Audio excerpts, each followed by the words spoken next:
2026 নিজেকে বদলে ফেলার বছর। সূচনা 2025 সাল চলে গেছে। হয়তো আপনি অনেক কিছু হারিয়েছেন, হয়তো অনেক স্বপ্ন পূরণ হয়নি। কিন্তু মনে রাখবেন, ক্যালেন্ডারের পাতা বদলানোর চেয়েও জরুরি হল নিজের মানসিকতা বদলানো। 2026 সাল আপনার জন্য শুধু একটি নতুন বছর নয়, এটি আপনার ঘুরে দাঁড়ানোর একটি নতুন সুযোগ। মূল কথা, অতীতকে বিদায় দিন, গত বছরের ব্যর্থতা নিয়ে পড়ে থাকবেন না। ভুল থেকে শিক্ষা নিন, কিন্তু গ্লানি বয়ে বেড়াবেন না। নিজেকে আড়াল করুন, ফাটাকাও কিছু সময়ের জন্য অপ্রয়োজনীয় আড্ডা আর সোশ্যাল মিডিয়া থেকে দূরে সরুন। নিজের লক্ষ্য অর্জনে কঠোর পরিশ্রম করুন, যাতে আপনার সাফল্যই আপনার হয়ে কথা বলে। ভয়কে শক্তিতে রূপান্তর, যা করতে আপনি ভয় পাচ্ছেন, সেটিই বারবার করুন।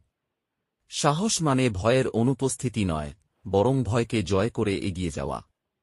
প্রতিদিনের জয়, বড় সাফল্যের পেছনে থাকে ছোট ছোট অভ্যাসের পরিবর্তন।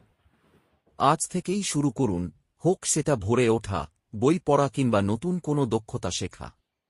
উপসংহার, 2026 সালে ভিড়ের মাঝে হারিয়ে যাবেন না। নিজেকে এমনভাবে তৈরি করুন যেন পৃথিবী আপনাকে খুঁজতে বাধ্য হয়। মনে রাখবেন, ভাগ্য বলে কিছু নেই, যা আছে তা হল আপনার পরিশ্রমের ফল। এই বছরটি আপনার হোক, সাফল্যের চূড়ায় দেখা হবে। আপনার কি বিশেষ কোনো বিষয়ের, যেমন পড়াশোনা বা ক্যারিয়ার ওপর ভিত্তি করে আরও ছোট বা বড় স্ক্রিপ্ট প্রয়োজন? 2026 নিজেকে বদলে ফেলার বছর। সূচনা 2025 সাল চলে গেছে। হয়তো আপনি অনেক কিছু হারিয়েছেন, হয়তো অনেক স্বপ্ন পূরণ হয়নি। কিন্তু মনে রাখবেন, ক্যালেন্ডারের পাতা বদলানোর চেয়েও জরুরি হল নিজের মানসিকতা বদলানো।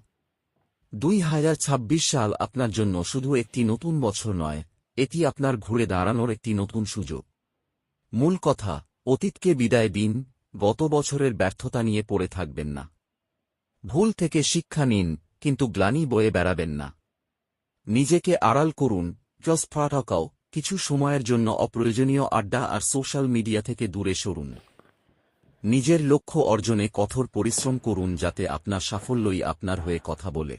ভয়কে শক্তিতে রূপান্তর, যা করতে আপনি ভয় পাচ্ছেন, সেটিই বারবার করুন। সাহস মানে ভয়ের অনুপস্থিতি নয়, বরং